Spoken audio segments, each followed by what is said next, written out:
But your background, I didn't know much about it, to be honest. I started doing my homework when I knew we were going to have you on the show, and I was surprised at some of the things you've done in the past.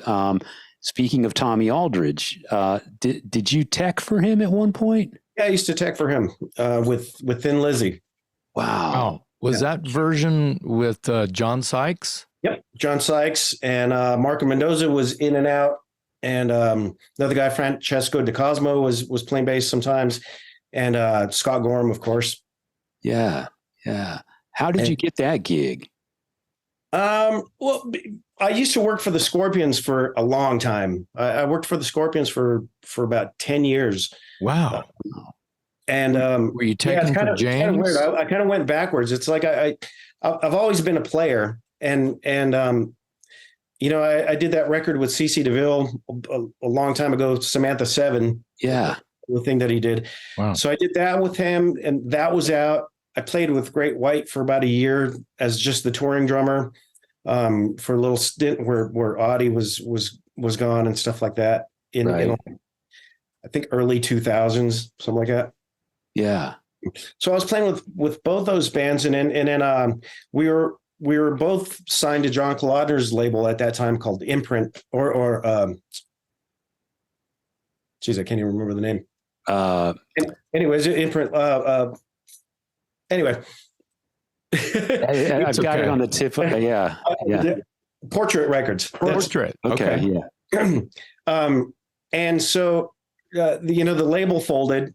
And so I was basically not playing, I mean, I was picking up some gigs here and there. I did a little AC/DC thing with John Corabi and Robbie Crane and Kerry Kelly. And we did a few shows but then James called me one day, James Kotak, who's with the Scorpions forever, and said, dude, I know you're a player, but my drum tech, who was like an older guy that had been around since like the Herman Wearable days and stuff like that. Wow. He was having some health issues on the first day of touring. He was like, dude, I don't know who else to call. And we were friends already just from playing and stuff.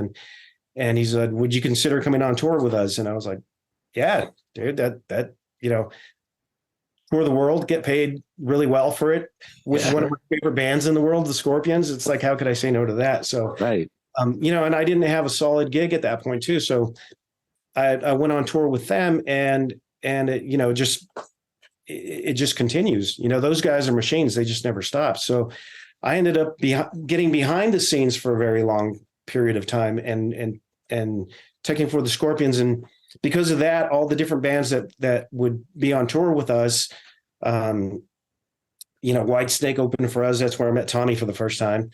And just through all those connections, whenever I was free, I'd be asked by certain drummers to come and work for them. Worked for Mick Brown with Ted Nugent for a little while too. Cool. Yeah. Wow. And so this now being able to play again is just, it's free. It's awesome. And I'm just so grateful to be able to come full circle and be able to play again, because it's hard when you get into the other end of things, into the production end of things and teching. It's hard to make your way back to the playing end of things too. Right. Because the tech too, you could work all year long. Oh yeah. Sure. Yeah. As a musician, even if you get a great gig, you could, if you're playing with one of the biggest bands in the world, well, guess what? That biggest band might only tour 2 months out of the year. Right. Every 4 years. Right. You know what I mean? Right. So it's kind of hard to make the transition, but Buckcherry, like you said, they work all the time. They've always had this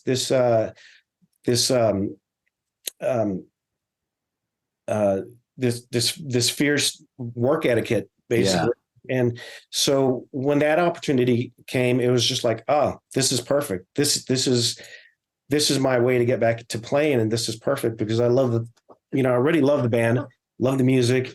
And it kind of musically, it kind of scratches the itch with like a lot of different styles. Like we're talking, you got punk, you got your arena rock style stuff. You got a lot of funk in there. you got, your ballads, and it's just kind of all over the place, some stuff that, you could call metal even, Yeah. Yeah.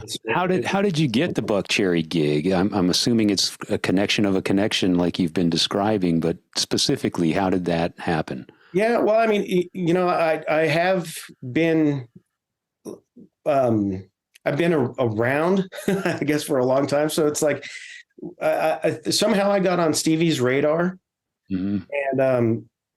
and he just called me out of the blue one day, and he's like, "Hey, dude, like Stevie from Buckcherry, give me a call when you get a chance."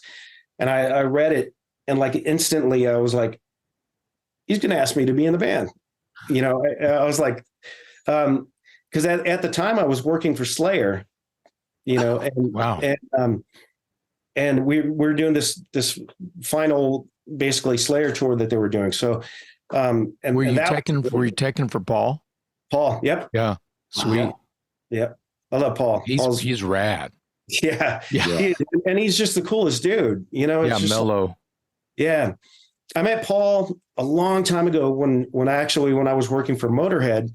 We were on the Metal Masters tour, and that was with Heaven and Hell and Judas Priest and Testament and Motorhead. And Paul was with Testament back then. Right. And we just clicked right away. We just totally got along. We were talking drums and so many years later, it just he was like asked me if I'd come and do his drums, and so I was like, hell Cool. yeah, that's Wow.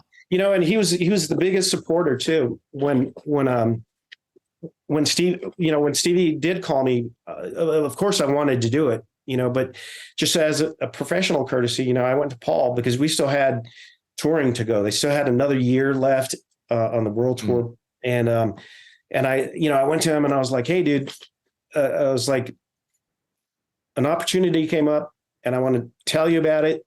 And, basically I want you to tell me basically what to do. I want to give you first right of refusal, I guess, if you, and I told him, and like, without missing a beat, he was like, no, dude. He goes, of course. He goes, you got to do that. He goes, that's freaking rad. He goes, you need to be playing. He goes, and he goes, not only that, but all right, what do you want to use for your gear? And so we like, he went even overboard with not just supporting me, but helping me get a new rig, get sorted with Yamaha and with Paiste and all that sort of thing too. So that was awesome. I already had a relationship with them, but it was it was on different terms. Right. But Paul, went and vouched for me immediately, and it's freaking awesome. So wow, that says a lot about Paul. He's all those guys. He's legend. Love it. Yeah, he's legend anyway. Wasn't he in Forbidden or something? Forbidden. Yeah, he was in Forbidden, right? See, he's that's legend. Mic drop. Yeah, yeah. Yeah. So out of the, you've worked for some serious heavyweights.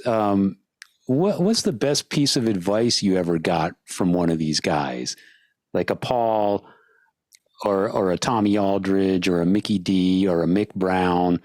These are James Scorpions. Yeah, exactly. I mean, these guys are big names in the drumming world. So you, as someone who's working with them, observing, taking care of their gear, what did you learn, or what was the best piece of advice any of those guys ever gave you? I wouldn't say it was really verbal advice. I think what I got from them was I just learned volumes from watching people that are at this level on a daily basis, how they manage being on the road, how they tour, how they approach the live shows, how they take care of themselves, what their regiment is basically, and how they balance, home life and tour life and that sort of thing. So you're, not to mention the technical aspect of it. I mean, when you're, 2 feet away from Tommy Aldridge every night, you're going to pick up stuff, when you're 2 feet away from Charlie Benante every night, you're going to learn stuff, and the same thing with Paul Bostaph, with Mickey D, with, all these guys that I've worked for. But I learned a lot about being on the road, actually from Zakk Wylde, and it's, I've said this before. It's just, he really, I look up to him so much because he just, the way he approaches everything. He's the most disciplined person I've ever met. Wow. If he chooses to do something, he does it. And it's no question, no wishy-washiness. He just does it. Yeah. From getting sober to, he knows that you're not going to get anything without doing the work, and it's something different coming from him too, because he'll tell you straight, he was at the highest level that you could possibly be, with Ozzy. And then when he started BLS, it was basically starting at the back of the line in the food line again, Right. It's like, he told me all of a sudden the money that he was making was practically nothing. And so just going through that whole thing again, made him who he is, I think. He said it was an 18-year basically lunch line to get back to even where they are right now. Yeah. And I just see him take everything that he does with gratitude. And I've seen him walk into venues that other guys would walk into and be like, oh man, this is where we're playing. What a shithole. Why are we here? And they start complaining right away. Zakk, it's like he's completely immune to that. He'll walk in and be like, this is where we're playing. All right, cool. Yeah. And he just goes on with his day like if he's playing, the biggest stage in the world. And and tomorrow he's going to be somewhere else.